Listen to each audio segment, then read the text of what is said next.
Graças ao Pai, meus amados irmãos, eu quero dividir aqui um versículo da Palavra de Deus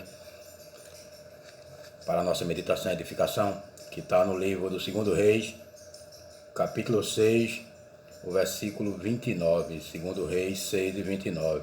Diz assim: Cozemos, pois, meu filho, e o comemos.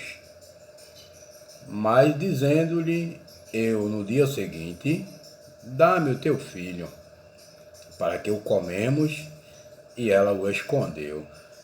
Está aqui o povo de Israel passando por mais um vale de suas vidas, por mais uma calamidade, por mais um cativeiro de Israel. A história de Israel foi montes de vales. A gente sabe disso, os leitores da Bíblia a gente sabe disso, o ouvinte da palavra sabe disso. E agora está passando por uma grande fome. A Síria ela vai cercar mais uma vez ali a cidade de Samaria, deixando o povo cativo, as portas fechadas, o alimento escasso. A narrativa vai dizer que uma cabeça de jumento ela estava valorizada naquela época, naquela situação. Um jumento era um animal impuro. Os judeus eles não se alimentavam de animais impuros, mas devido à grande fome, uma cabeça de um jumento ela tinha um grande valor. Mas isso ainda não estava bastando. Os judeus eles estavam se alimentando de pessoas, de humanos. Na passagem que nós lemos aqui no versículo, tá duas mães brigando, porque elas combinaram que num dia comeria o filho de uma, no dia seguinte comeria o filho da outra. E a uma esconde da outra que não queria deixar que seu filho fosse morto para servir de alimento. E vão falar ao rei, o rei vai passando, ao rei, o que está acontecendo? Aí vão pedir ajuda ao rei, o rei faz, se o rei de Israel, se Deus não me socorrer, como é que eu vou socorrer vocês? A situação do povo de Israel estava, o rei ele estava em calamidade, estava sem atitude, estava sem poder fazer mais nada pela nação de Israel devido à grande fome, à grande calamidade. A gente vai entender que isso aí não é a vontade de Deus. Vamos botar uma vírgulazinha aí, isso não é a vontade de Deus. Deus permitiu. Por que Deus permite certas coisas? Deus permitiu na vida do seu povo. Por que Deus permite? É devido à rebeldia do povo. A Bíblia ela é limpa. A Bíblia não tem super-herói não tem fábula, não tem conto, não tem não. A Bíblia ela é limpa. Deus ele é limpo. Deus é justo. O povo de Israel errou muito diante de Deus. O povo de Israel se afastou de Deus. Deus resgatou a Israel com mão forte ali do Egito. E o povo se desviou para a idolatria, o povo se desviava para a vaidade, o povo se desviava para a prostituição, para o roubo, para a mentira, para a falsidade. Por isso me diz, o povo de Israel se desviava. Mas se o povo fizer isso, Deus vai castigar? Não, se o povo fizer isso, Deus vai levantar os seus incansáveis profetas. Deus levantou para Deus permitir uma calamidade tão grande na vida de Israel a ponto de comer pessoas. Um povo que não comia nem animais, nem certos tipos de animais. Existe uma lista de animais impuros lá em Levítico. Nem animais, certos animais o povo não comia, se passar para comer humano. Veio a decadência que o povo de Israel se encontrava devido à sua rebeldia, devido a eles desprezarem os profetas de Deus. Incansáveis profetas, porque o profeta ele profetiza, ele ora, ele profetiza de novo, ele intercede pelo bem, para que o povo de Deus não venha cair numa calamidade. É Deus quem levanta esses profetas. Oremos pelos profetas. E o rei vai rasgar ali as suas vestes, um sinal de humilhação, Mas o rei ele vai recorrer, ele vai mandar chamar o profeta, Chama Elias, atribuíram a Elias, ao profeta, porque o profeta, ele nem sempre ele vai profetizar o que é bom, às vezes ele profetiza o que é ruim, aparentemente ruim. O profeta, ele vai profetizar o castigo, a consequência do erro, E às vezes a gente não quer escutar que vamos pagar pelo nosso erro, independente do tamanho do erro. Não existe erro grande nem erro pequeno para Deus. Erro é erro. Qual é a minha função, irmão Cláudio? Pedir perdão. Qual é a minha função, irmão Cláudio? Não ser feliz com o erro, para que o mal não venha sobre mim e sobre minha família, sobre os meus. Porque quem estiver no meu barco, no barco de quem estiver errado, vai sofrer.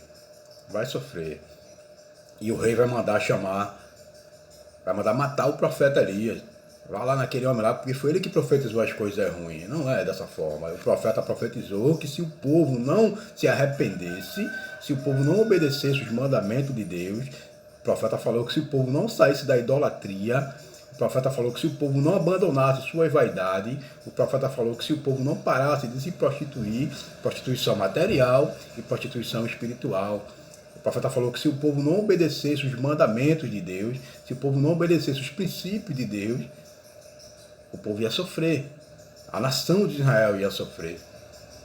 Ele falou a verdade, só que o povo não deu ouvido nem quis obedecer. Aí agora ele quis justificar o profeta. Aí o profeta incansável, né, o profeta fala aquilo que Deus manda. Aí ele vai profetizar que aquilo ia passar. A partir do capítulo 7, ele vai profetizar que iria haver mais uma vez bonança em Israel. Né? Mas primeiro precisou passar por um vale. O que nós queremos dizer? Lá em Lamentações, capítulo 3 e 33, vai dizer que assim, ó, porque não aflige nem entristece de bom grado os filhos dos homens. Deus, ele não aflige nem entristece os filhos dos homens de bom grado. A Bíblia diz que Deus castiga e chicoteia e corrige a todos quanto amam. Um bom pai, ele corrige o filho. Só que essa correção aqui de Israel, a gente sabe que foi um pouco grande, mas foi devido ao erro de Israel. Israel tinha se afastado demais de Deus. Deus não queria perder Israel. Deus não quer perder você. Aí às vezes Deus permite certas coisas, grandes coisas, para não perder nenhum de nós. Né? Deuteronômio, capítulo 28, verso 1, vai dizer assim: será que se ouvires a voz do Senhor teu Deus, veja só, ouvires, e tende cuidado de guardar os mandamentos que te ordena o Senhor teu Deus, te exaltará sobre todas as nações da terra. A vontade de Deus é que o povo de Deus seja exaltado, que o povo de Deus seja abençoado. A vontade de Deus é que o povo de Deus, que Israel, seja próspero. Que cada um de nós venha a ser próspero. Que onde nós viemos colocar a mão, venha a ser abençoado. Que nós estejamos por cabeça, não por cauda. As bênçãos lá em Deuteronômio 28, Levítico 26, também está escrito as bênçãos. Mas é isso, é se nós obedecermos a Deus. Cada um fizer a sua parte e obedecer a Deus. Se você sabe a sua parte, faça. Se você sabe que Deus tem o melhor para você, para a sua família, para o seu ministério, para a sua empresa, para o seu município, para a sua comunidade, ore. Se você é pregador, pregue. Se você é cantor, cante. Se você ora, ore. Se você clama, clame. Se você é profeta, profetize. Mas não se cala, não. Não se cale diante das adversidades, não. Aproveita as situações, aproveita as oportunidades para colocar a sua fé em prática, para colocar o seu melhor em prática. Não se cale. A Bíblia diz que se o povo de Deus se calar, as pedras vão clamar. A Bíblia diz que a oração do justo, ela tem muito efeito. Não se cale, profeta. Não pare. O profeta Elias aqui no capítulo 7, ele vai profetizar e Deus ele vai ouvir, né? Então Eliseu disse: ouve a palavra do Senhor, assim diz o Senhor, amanhã, quase essa hora, uma medida de farinha e 2 medidas de cevada serão vendidas por um ciclo à porta de Samaria.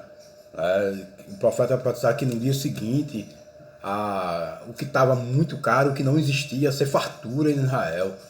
Né? Aí os incrédulos ainda vão duvidar. Versículo 2 do capítulo 7 do 2º Reis, os incrédulos vão duvidar. Vai ter alguém que vai duvidar. Essa é a melhor parte, quando alguém duvida do profeta. Porque o profeta vai orar. Deus, eu profetizei e não deixa eu ser envergonhado, não. O profeta vai orar. Né? E a Bíblia vai dizer que aconteceu, conforme a palavra do profeta. 2º Reis, capítulo 7 e diante. Então profetiza, crê, ora, intercede, faz a tua parte. Fortalece a aliança com Cristo nesse momento. Você que ainda não aceitou Jesus, você que ainda não se rendeu, Deus não quer perder você também não. Você está lá, escrito lá no livro das crônicas do Senhor. Deus não quer perder não. Deus está de braços abertos ainda, as portas da graça ainda está de braços abertos. Está aberta. Deus abençoe a todos.